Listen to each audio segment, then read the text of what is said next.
ikke før vinterfiske ringes inn, dere. Årets store begivenhet. Ja, det på tide det blir mer liv I havna, ja. Ja. De kan jo ikke begynne å fiske uten den største og beste tråleren her til havs. Sjarke! Hallo, Sjarke! Nå må du skynde deg, Sjarke. De andre båtene på vei til feltet. Oi, så. Jeg håper motoren hans holder. Ta det rolig. I år så har vi jo han Elias til å passe på båtene våre. Se der. Hvem er det han Elias har med seg? Er det kystvakta?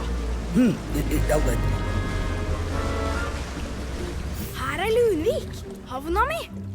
Heia. Ja, God dag, ja. Ja, god dagen. Så det sånn det eldste fiskeværet langs kysten ser ut nå? Ja, dere har ikke forhandlet dere mye. Nei. Vi holder oss godt, vi skjønner. Ja, frisk sjøluft, vet du. Og nå gleder vi oss til å få brygga full av fisk. Så jeg kan starte salg igjen. Ja, jeg skulle ønske det var gode nyheter jeg kom med. Hva mener du? Saken er den at det er mange små fiskevær som sliter med å få nok fisk for tida. Så hvis ikke Lundvik gjør det svært godt under årets vinterfiske, ja, da må jeg dessverre stenge havna her også. Hva? Det er ikke sant. Dere. Så. Her er det ingen grunn til å ta sorgene på forskudd. Her I Lunvik så har vi nå bestandig klart oss. Og det skal vi gjøre I år også. Ja, det får vi da håpe. Dere får lykke til. Skyt fiske!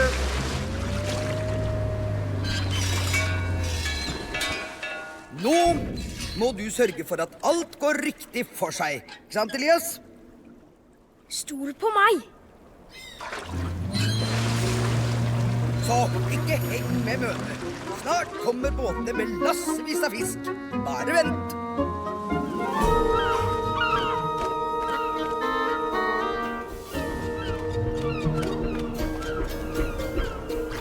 Hvem av oss fikk mest fisk I fjor? Ja.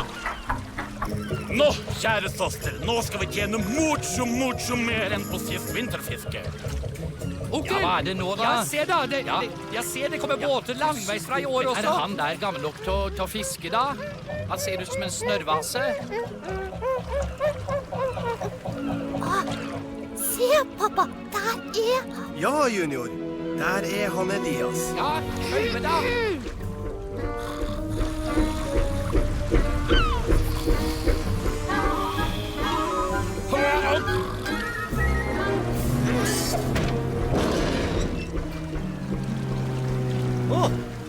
Vi her allerede?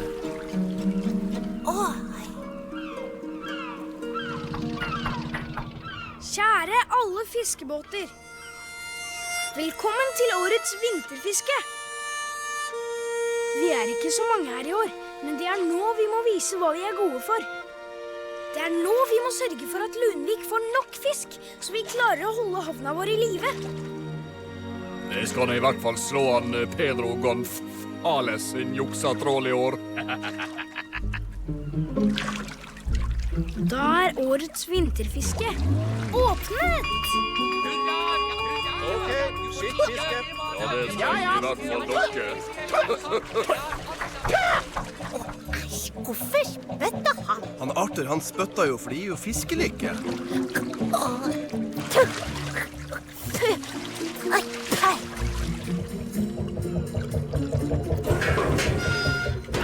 Til alle, se og lær av maestro Pedro Gonzales. Olé! Mestro med her og mestro med der. Vi skal nå se hvem som får mest fisk da, de spanske sjøpølse. Fikk du fikset garnet ditt? Ja, det ikke noe galt med det. Det ikke hull I det? Men her, det skal jo være hull I garn. Konsentrer deg om å fiske, og ikke min søster, ok? Hva? Ja, nei, det nordavind. Ja. Kom. Dette fint. Rolig bevegelse. Du tviler på spanna mi? Nei, hallo. Ta den opp igjen nå, så prøv på nytt. Du må kaste samtidig som du slipper ut snøret. Nei. Du, Junior, vi gikk gjennom det her hjemme. Ja, han er ganske fersk på havet, skjønner du. Men han Junior, han blir nok den reneste storfiskeren en dag. Hvis du slipper kroken forsiktig ut nå, så får du nok fisk, skal du se. Og nå må du bare vente til du får napp.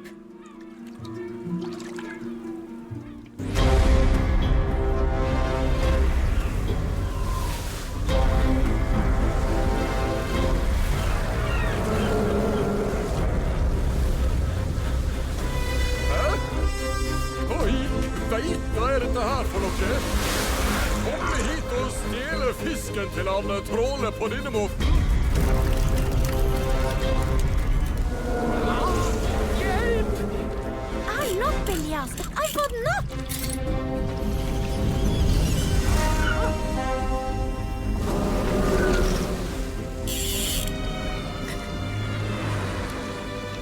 Men hvem var de der som tok fisken min? Jeg vet ikke, men det skal jeg finne ut. Hæ? Er det ikke så mye som en sild igjen?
Jeg har ikke bruk for noen redningsskøyter her. Jeg kommer ikke for å søke jobb. Og forresten heter jeg Elias. Hva er dette for et sted? Dette er Polarhavnen Fishebusiness Com. Kystens største, mest moderne og helautomatiserte fiskemottak. Er den ikke vakker? Jo. Det er bare det at båtene dine tar fisken fra oss. Kan du be dem om å fiske et annet sted? Båtene mine fisker der jeg gir dem ordre om å fiske. Jeg kalles ikke Polardronningen sånn helt uten grunn. Du vet kanskje ikke at vi har startet vinterfiske, og det har kommet flere fiskebåter i år som skal levere fisk til Lundvik. Men du, det som finnes i havet tilhører jo den som finner det først. Ha! Vi kjenner området her bedre enn deg. Nå, men en ting skal du vite, Elias. Det er ikke plass til alle her langs kysten. De små forsvinner, og de store vinner.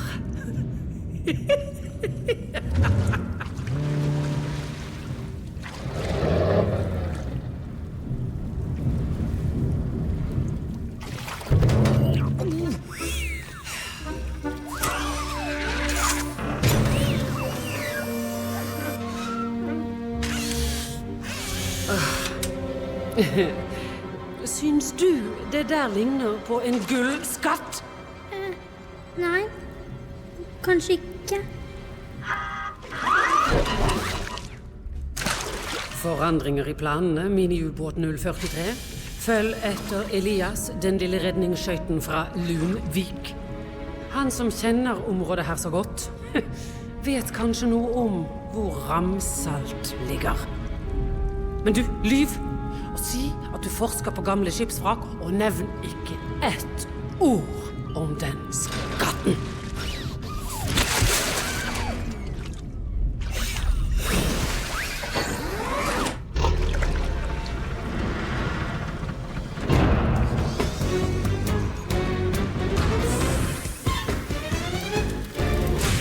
Jeg er sjefen i havnen her. Jeg liker ingen andre enn meg selv. Så bare hold deg unna, ikke kom for nær. Jeg er kvinne, jeg vil vinne likevel. Du tror at jeg spøker, at jeg leker butikk. Den må du dra med deg lenger nord. Alt ditt vil bli mitt, for jeg tenker profitt. Ja, det er jeg som bestemmer her ombord. Jeg skal bygge mitt palass her. Det er ikke plass til deg der. En polardronning, det er jeg. Bare glem det, bare gi deg. Prøv å ta meg, men jeg skal si deg. Det skal mer til for å stoppe meg. For jeg kan jukse, jeg kan trikse. Jeg er pen og så jeg kan smiske. Polardronningen er meg. For jeg skal fjerne alle skrog og alle fiskevær. Pumpe havet for alt av verdi. Er målet å bli rik, så bli upopulær. Ja, det er min store livsfilosofi. Den ene, den største, den rikeste. Jeg vil ha status, jeg vil ha gull, jeg vil ha makt. Og hvis du ikke tror meg, bare vent og se. Jeg gir meg ikke før jeg eier alt. Jeg skjønner jo ingenting. Hvem var det som er trollene? Karamba! Nå så frekt, nå så frekt. Det er min fisk, sier jeg. Fremmedbåtene har ikke noe her å gjøre. Send fremmedbåtene tilbake der de kommer fra. Jeg kom for å fiske fisk, og fisken blir fisket av andre. Karamba! Store fotbinder som har ikke Hvem var det for deg? Hæ? Fortell nå, Elias. Hva er det som har skjedd? Kom igjen. Det er bygd et moderne fiskemottak lenger nord. Som heter Polarhavna. Et moderne? Polarhavna? Moderne, liksom. En større kran? Nei, det er bare mange automatiske maskiner. Uff da. Først lite fisk, og så hverken fisk eller båter. Det var sånn det begynte i blåsvær. Nei, nå kan vi bare legge inn årene. Onkel, blir det ikke rekord? Nei, det blir nok takk og farvel. Nei, hør her! En dag med dårlig fiske betyr ingenting. Vi har da vært ute en vinternatt før, har vi ikke det? Jo, ja. Si. Ja, banne mine fiskebein. I morgen skal jeg jaggu med han Goliat for å fikse den trålen min. Ja, og jeg trenger et nytt garn, for eksempel. Kanskje jeg skulle hatt ei lengre line også. Si. Og jeg skal forlenge min troll. Men ja da!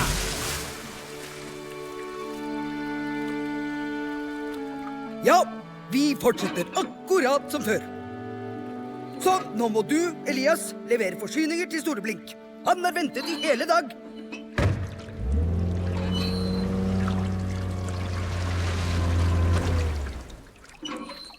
En eske bartevoks.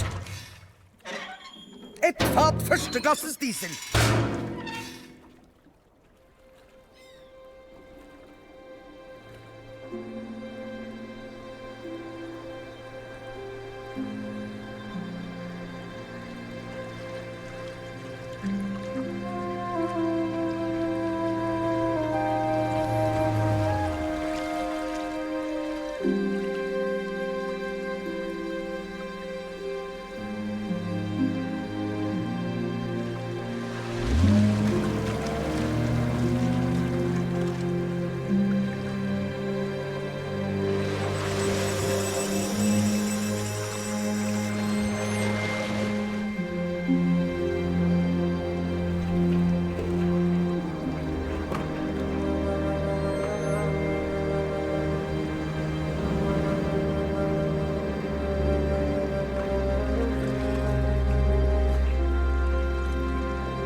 hvis ikke Lundvik gjør det svært godt under årets vinterfiske, ja, da må jeg dessverre stenge havna her også.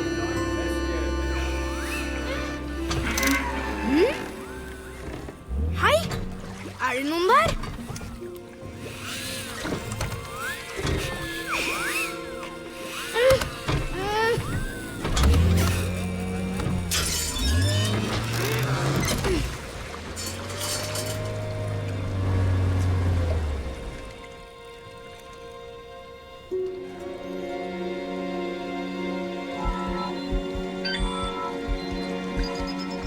Redningsskøyta Elias.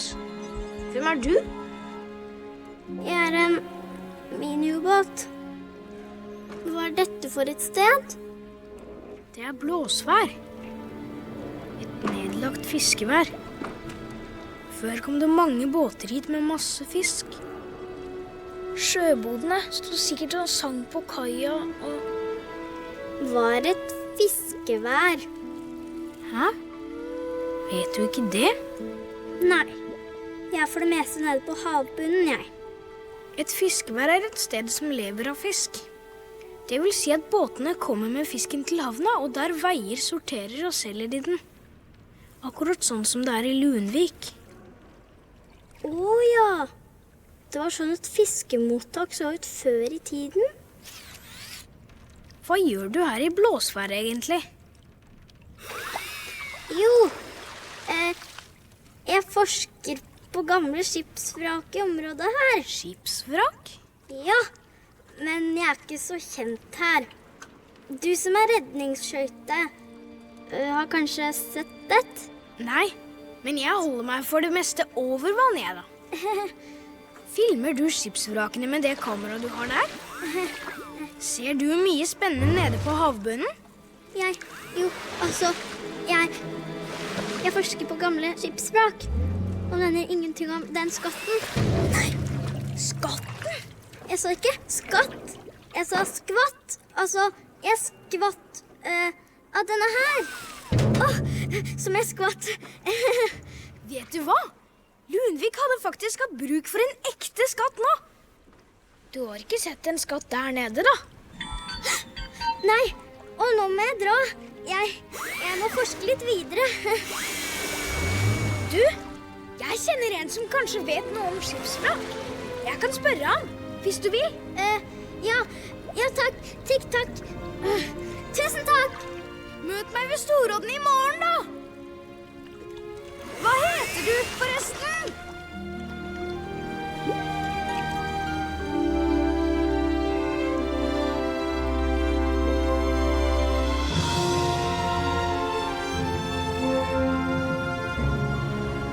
Du er sen i dag, Elias.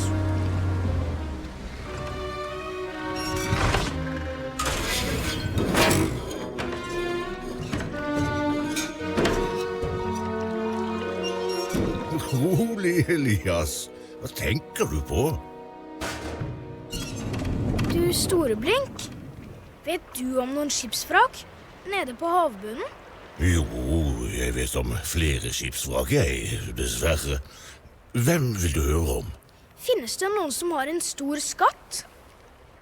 Ja, jo, nå skal du høre. Det var en gang et vikingskip som het Ramsalt.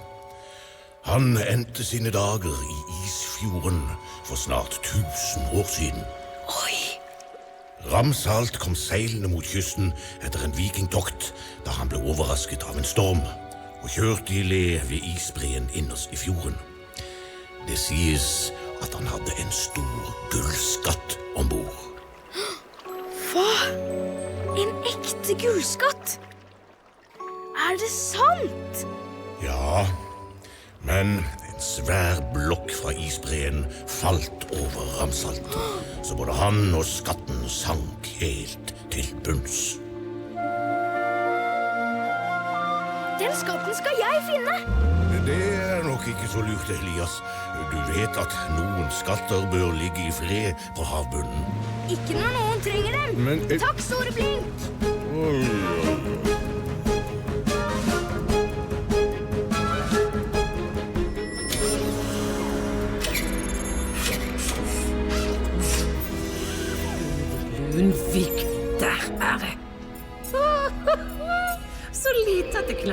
syns på kartet. Men likevel et konkurrerende fiskevær i drift. Ja. Vi skal nå se hvor lenge det varer.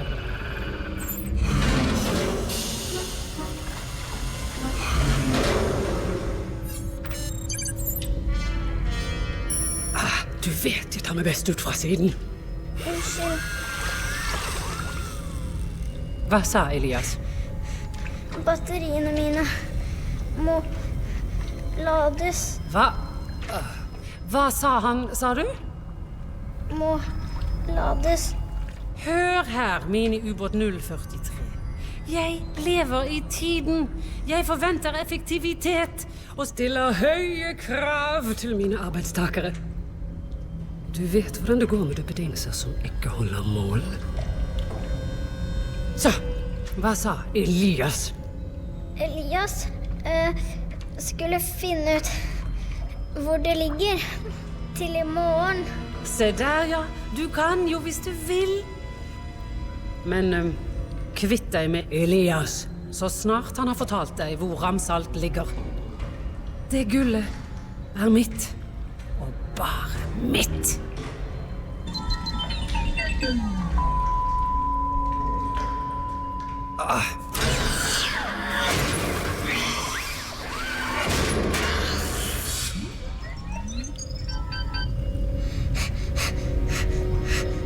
I morgen forlanger jeg resultater fra deg.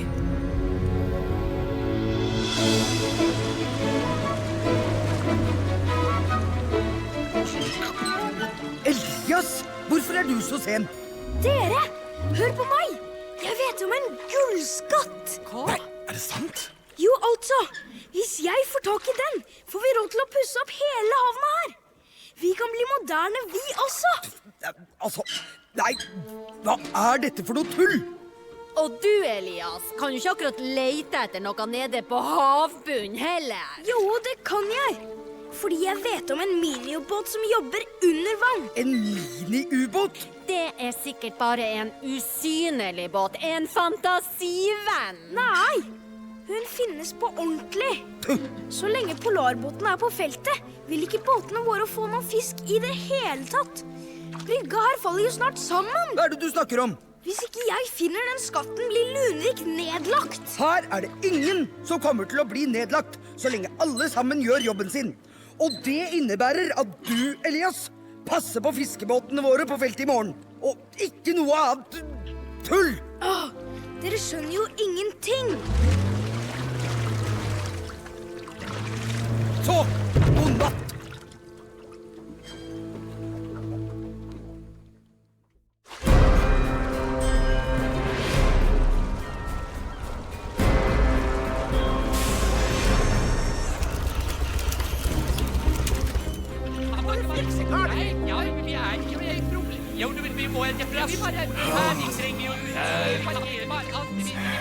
Jeg beklager, tror du, men det er ikke mer jeg kan gjøre med tråla di. Jeg smørte den inn med olje, og ja, det er det. Det er ingen her som vet hvordan en skal behandle en ekte tråler. Jeg trodde alltid gjestene skulle få først. Men nei da! Skjold meg først, og så meg skjold! Beklager alle sammen. Uten betaling så kan jeg ikke gjøre noe mer. Dere får komme tilbake når vinterfiske er over.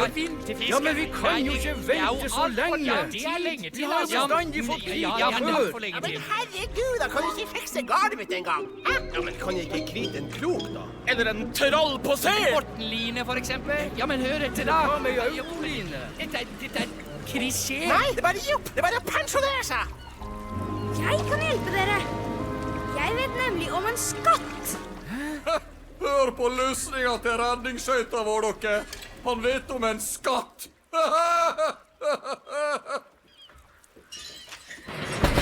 Dette her er ikke et flåsete eventyr, men blodig alvor. Vi er fiskebåter, og vi skal gjøre det vi er laget for.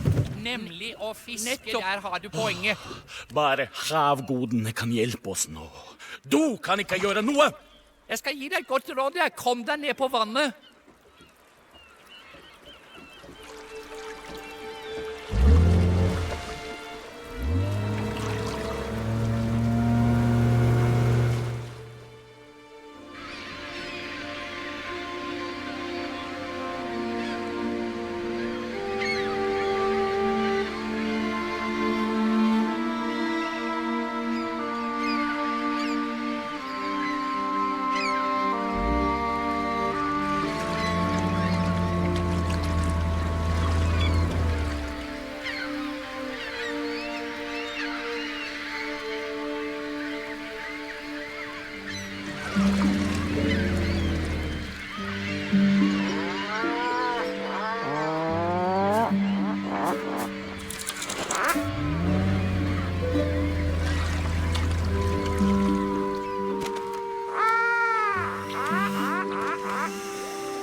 er de så redde?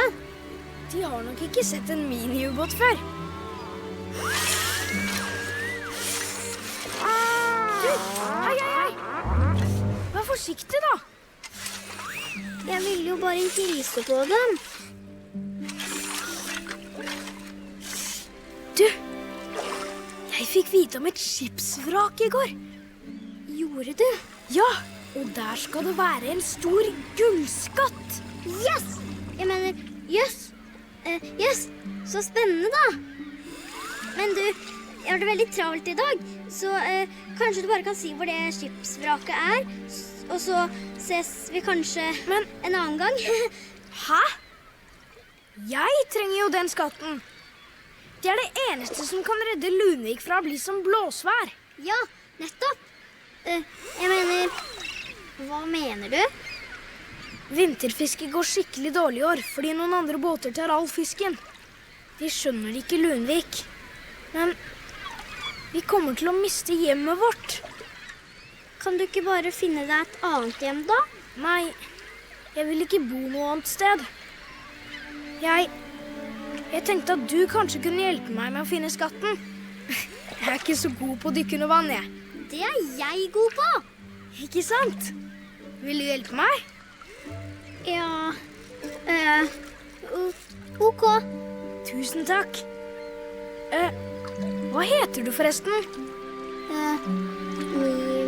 Båt. Har du ikke noen navn? Navn? Duppedings. Det var et rart navn.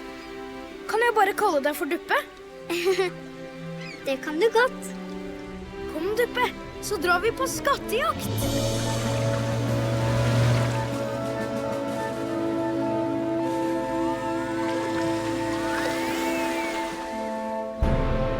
Hei! Kom igjen nå da!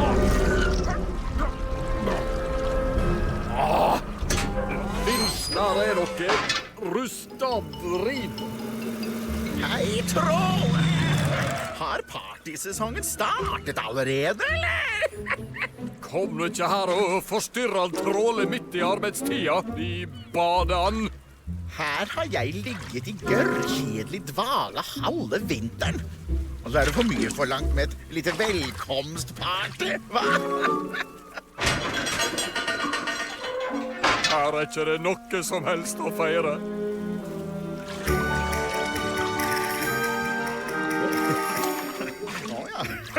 Litt mer liv. Det er det dere trenger. Her er kruse knallkul. Ja, du har hørt om meg, eller hva, senorita?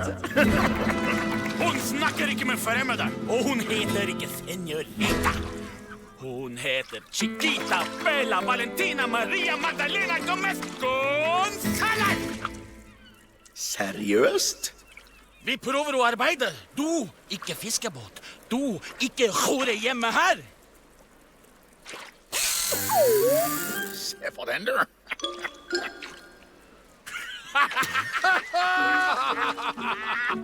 Ja, det er ikke akkurat dette jeg kaller for velutstyrt. Minimal. Du får ikke mye knapper enn der.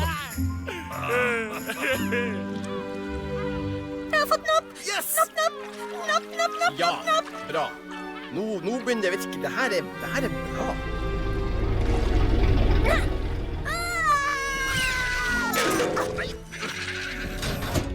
Så, ingen hører på den som hyler.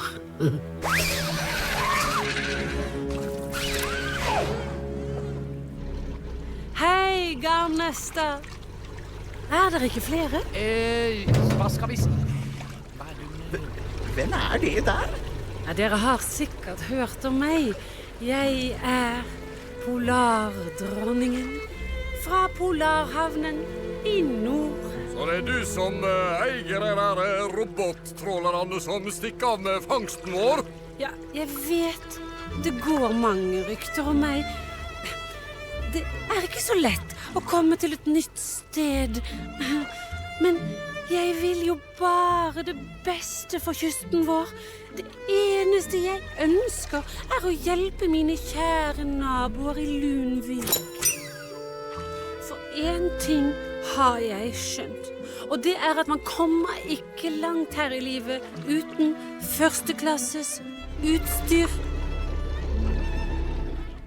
Det størrelsen det kommer an på. Så, for å motbevise de falske ryktene og vise min gjestfrihet, vil jeg gjerne gi dere, som vi kaller det i mer sydlige strøk, en real makeover. Hva det? Den ikke helt forstått i? Ja, altså, dette betyr at dere skal få splitter nytt, toppmoderne fiskeutstyr. Moderne. Endelig det noen som skjønner seg på en ekte fiskebåt. Mener du at... Ja, bare si det. Mener du at jeg kan få et nytt garn? Helt gratis? Helt gratis. Jeg spanderer. Dere skal få alt dere drømmer om. Mine venner, følg meg! Nå skal det bli... Nå trenger jeg ikke det hullete garnet lenger. Ja, nei, det hullete garnet bare kaste til Bloksberg. Gravia! Havgodene har hårt min bånd. Nå har lykka sannelig slutt. Det jo synd at Elias ikke her da. Han hadde sikkert gått av et lite skrågløft, han også.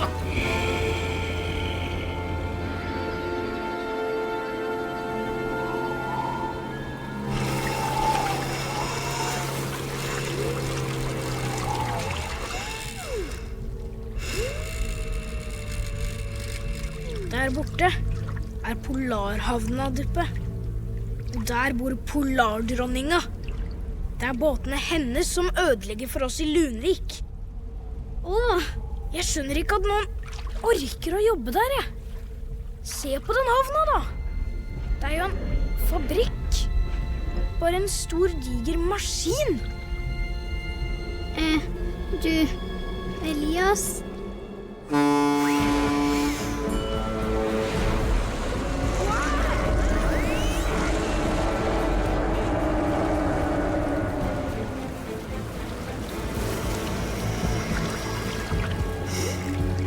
Jeg vil i hvert fall aldri være venner med noen som jobber der. Der inne isfjorden.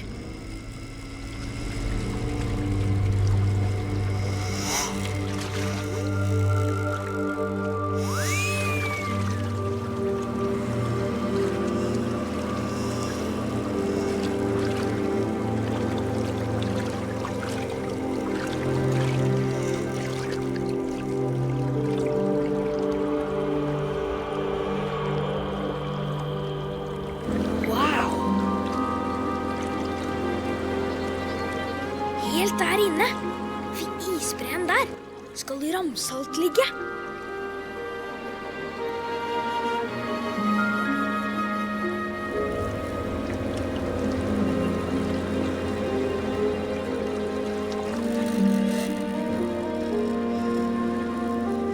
Du, Elias, har du mange venner i Lunvik? Ja, men det ikke bestandig de hører på meg. Jeg synes det vanskelig å finne en venn, ja. Men Duppe, vi jo venner. Vil du være venn med meg? Ja, klart det. Vi skal jo redde Lunvik sammen. Hvis vi klarer det, kan jeg bo i Lunvik da? Det kan du vel.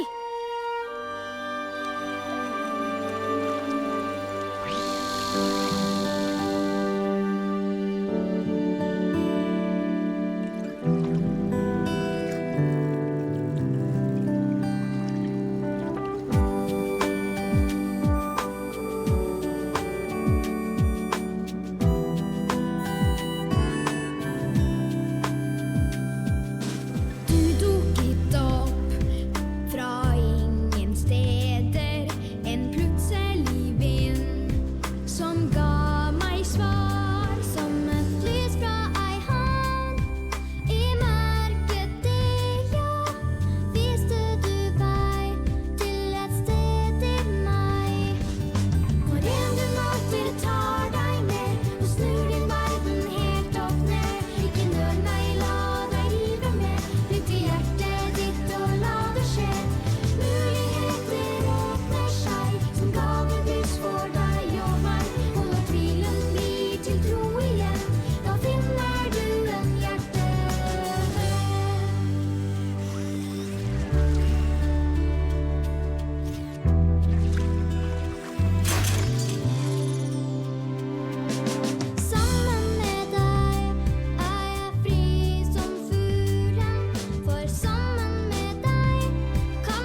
Velkommen til Polarhavnen Fiskebusiness. Welcome! Dette var svære greier, du.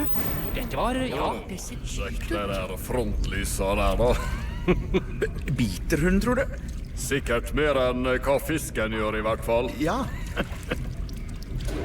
Så, vær så god, skli på.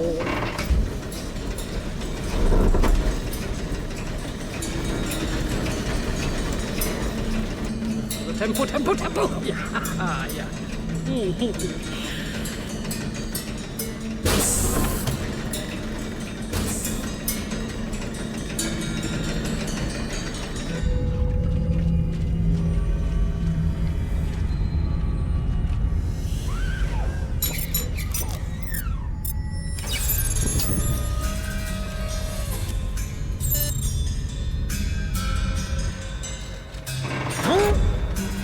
Dette var nå et merkelig verksted. Ikke merkelig. Elverksted. Topp moderno! Smør dere med tålmodighet. Spesialtilpasset utstyr venter dere. En sånn her skulle vi hatt i Ludvig. Eller hva du sier, Kjerke? Ja da, nei da. Ja. Oi! Skrudet. Oi! Olé! Her er jo selv fisken på disko her. Yes, dobbeltvis. Ja, arbeid er en fest, vet dere. Rita! Det her går bra, junior. Bare så rett frem.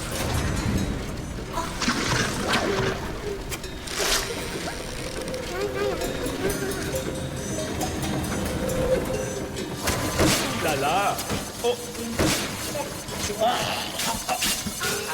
Er det ikke ulovlig mye fisk her, syns du? Jeg bare spør. Ingen spørsmål, takk. Nei vel. Enten er dere med meg, eller mot meg.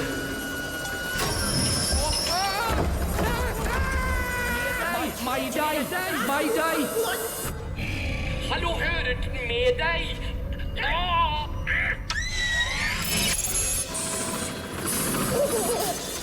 Hva er det som skjer da? Den var ikke god, altså. Nei, den var ikke det.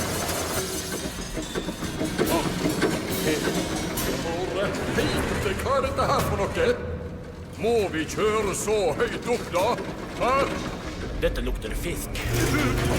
Kan vi få det utstyret nå? Nå er det ikke langt igjen, kjære lettvektere.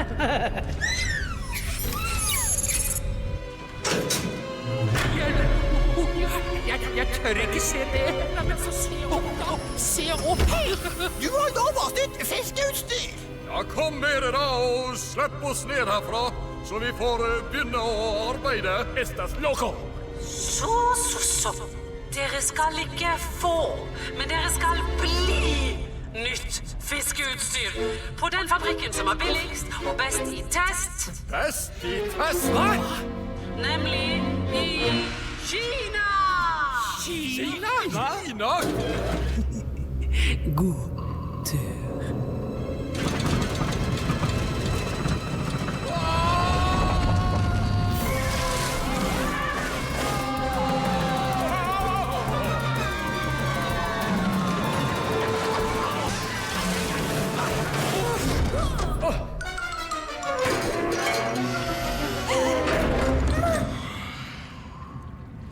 Jeg motsetter meg på det sterkeste å bli made in China.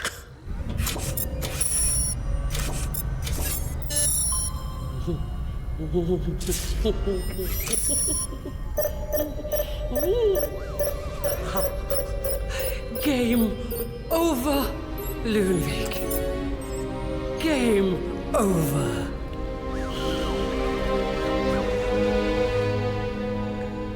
Slipp oss ut! Slipp oss ut! Vær så snill, slipp oss ut en eneste gang! Por favor! Por favor!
Skal vi se her.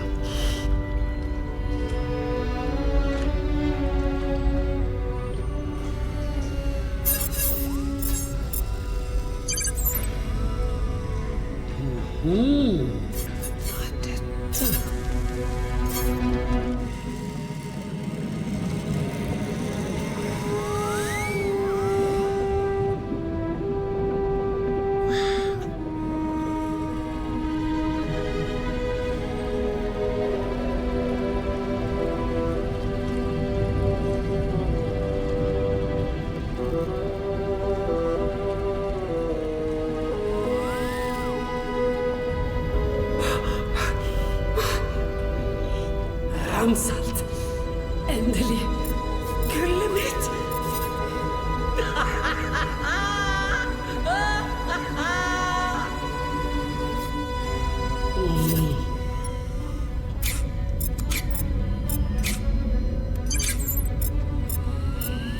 Hvor er hun?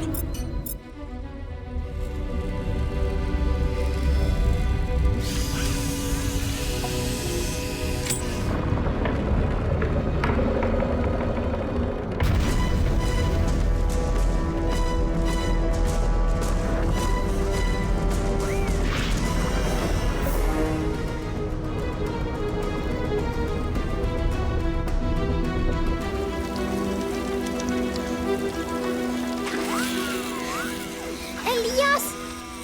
Jeg har funnet ramsalt! Ja! Kult, Duppe!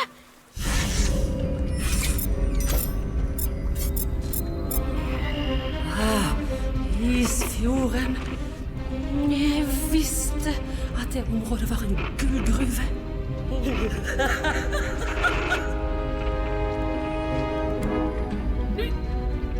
Elias!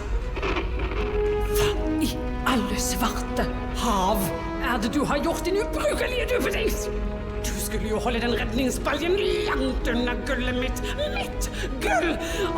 Nå er det over og ut med deg. Kom til mamma.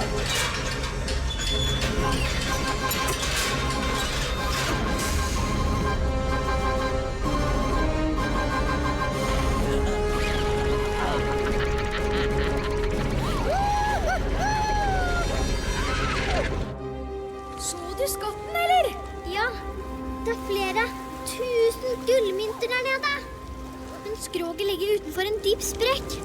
Det holdt på å falle ned da jeg forsøkte å ta en gullmynt. Det var som om det rørte på seg. Hei, fest kroken i ramsalt, og forsøk å hente så mange gullmynter du kan. Ok. Forresten, Elias, har dere strøm i Lundvik? Klart vi har strøm. Vi er ikke helt steinalder heller.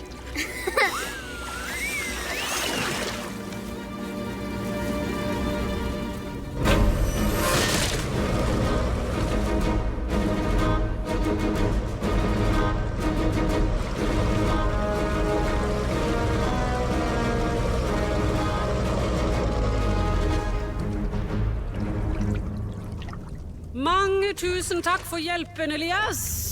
Jeg vil gjerne være alene med min i ubåt 043. Nå. Hæ? Mener du Duppe? Duppe? Beklager å måtte skuffe deg, altså. Men det er min duppedings, og hun jobber for meg. Men Duppe forsker jo på skipsvrak. Hva har det med Polarhavna å gjøre? Mini-ubåt 043 leter efter skatter til meg og mitt polarimperium. Skatter? Elias! Hva i all varfor? Ingen Duppe, ingen skatt. Duppe, er det sant? Jobber du i Polarhavna? For henne? Ja, men jeg skulle si det til deg, men så tenkte jeg at, så ville jeg bare... Og jeg som trodde du var en venn. Så kom det av gårde nå, Elias. Jeg har hørt rykter om at båten i Lunvik mangler en redningsskøyte.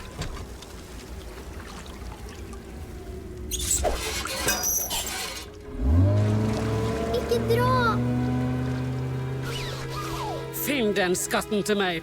Det er en ordre. En ordre!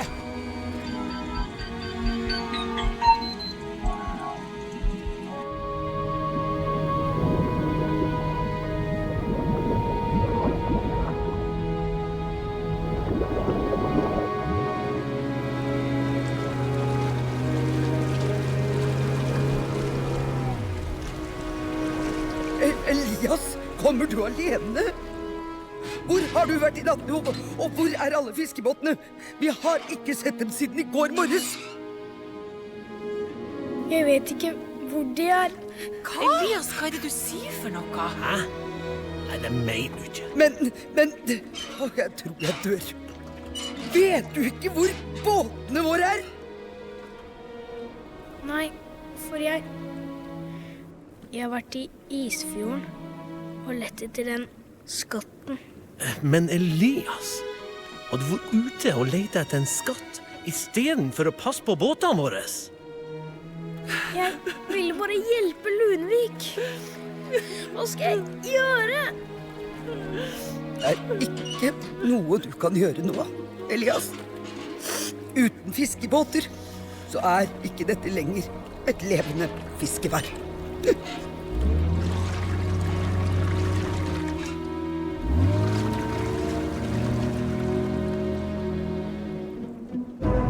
Hva er det som skjer nå? Hallo, nei, nå må dere slippe oss ut. Vi beveger oss, slipp oss. Hallo, slipp oss ut.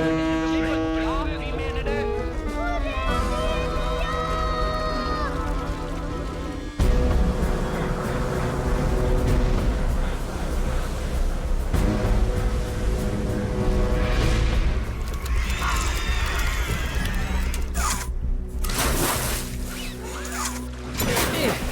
Prøv deg. Finn den skatten til meg, sier jeg! Nei! Jeg tar ikke imot ordre fra deg lenger. Du tenker jo bare på deg selv. Så seil din egen sjø, din udugelige assistent. Jeg trenger ingen!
Polardrammene har fanget fiskebåtene.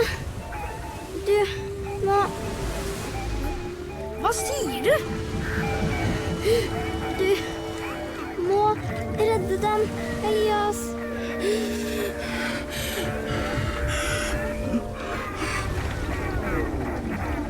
Duppe! Duppe!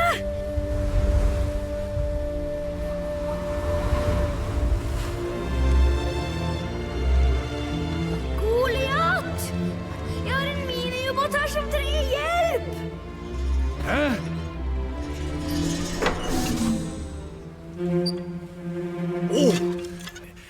pass dere!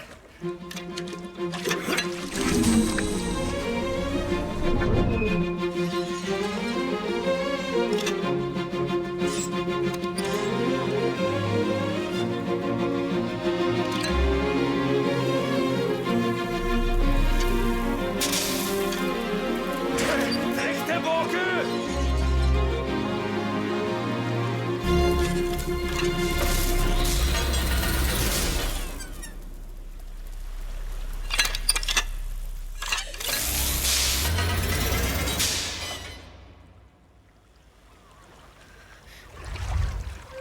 Hva er det som har skjedd med henne? Hvorfor?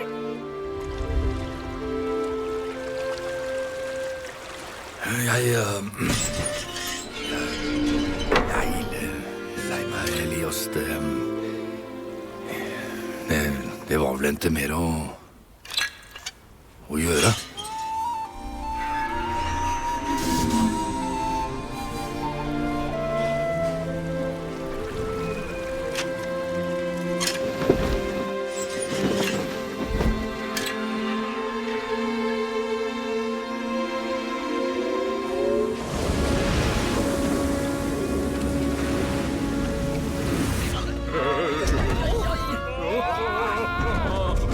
Jeg mente ikke å le av stanger i kruset. Hvis jeg ikke overlever, pass godt på min søster! Comprende? Comprende, amigo. Junior, går det bra? Jeg vil ikke bli fiskebåt, pappa. Jeg vil bli popstjerne.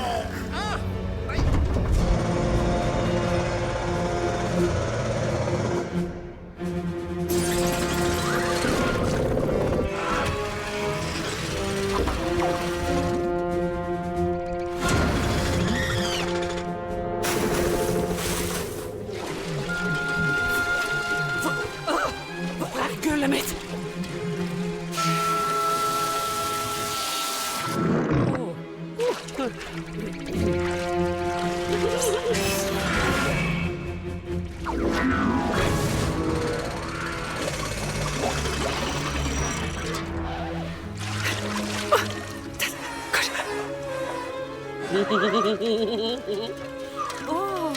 Hvor er fiskebåtene? Elias!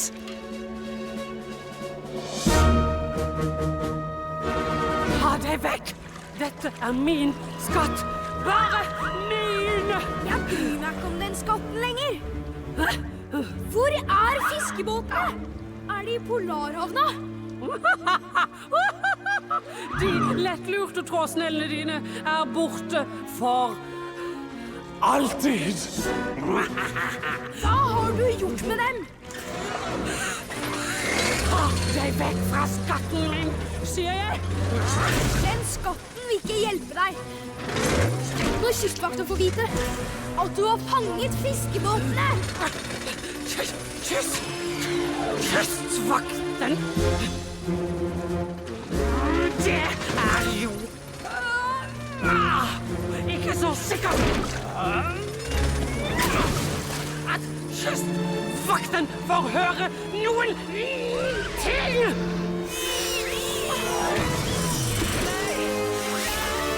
Tippe, du lever! Du reddet meg, Elias. Nei! Å nei!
Jesus? Nei, det er jo Elias.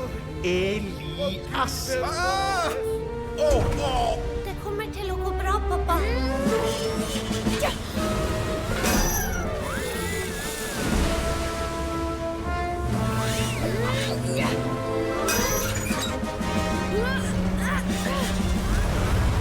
Sitter fast!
Elias! Han Junior er igjen der inne! Å nei! Junior!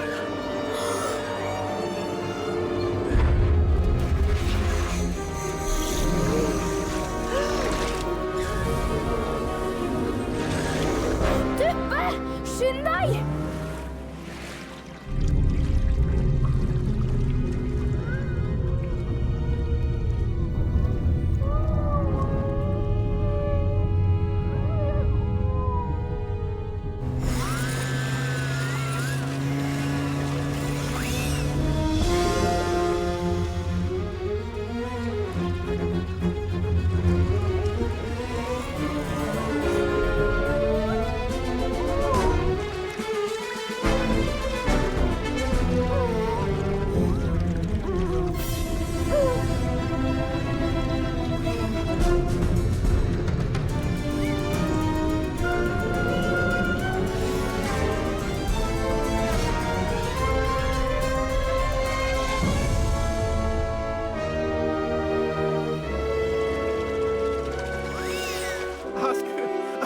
Jeg skulle ikke ha tatt han med.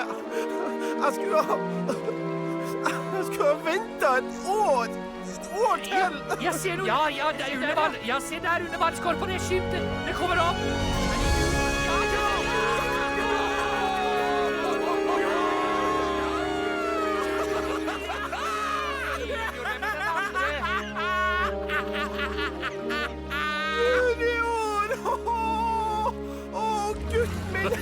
Ja, dette der frister ikke til gjensakelse, tenker jeg. Å, gutten min, takk og lov.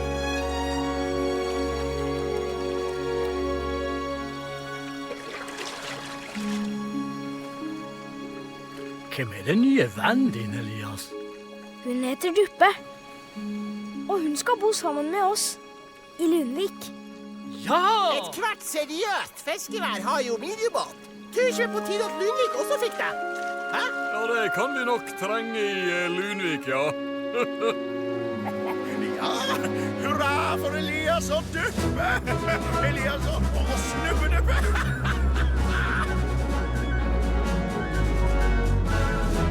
Nei, god kveld, Elias.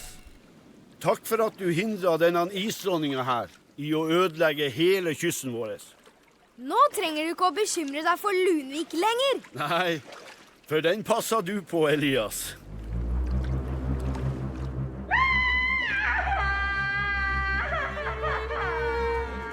Se, dronning on the rocks, dere! Hun har alltid hatt en litt kjølig fremtoning, hun der. Så. Det er ingen som hører på den som hyler.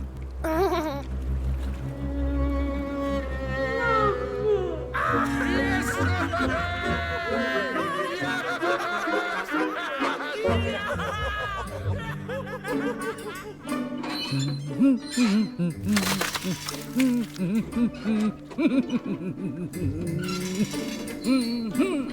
skal være fiskebåt til jeg blir 100 år. Det var det jeg sa. Du kom til å bli en kjempefiske med 10 stunder. Popstjerne, ikke minst vil være popstjerne. Tenk at han Elias og Duppe redda alle fiskebåtene. Det er jo helt utrolig. Og ikke nok med det. De redda jo hele Lunvik også. Det er fordi Lunvik har verdens beste redningsskøyte. Hallo! Hvor lenge må trådene stå her og henge? Jeg må tilbake på feltet og jobbe. Du snekekontroll. Jeg var først. Du først? Er du båndskrapa, eller? Hva? Det er jo morsomt å kunne bidra, altså, men det er litt synd med den døren, kanskje. Da må du følge med her, da, Trolle. Vi har fått mest fisk til sammen også. Altså, jeg har mest hold, og derfor fikk jeg mest fisk. Så holdt motoren i år også. Ja.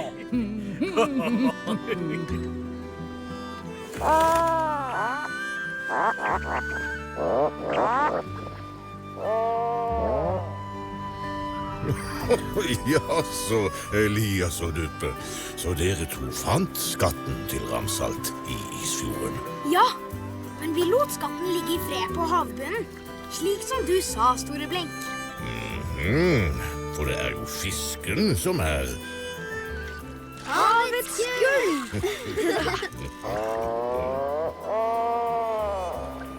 Oi. Hei, du.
Selv om alt var galt, så kjennes det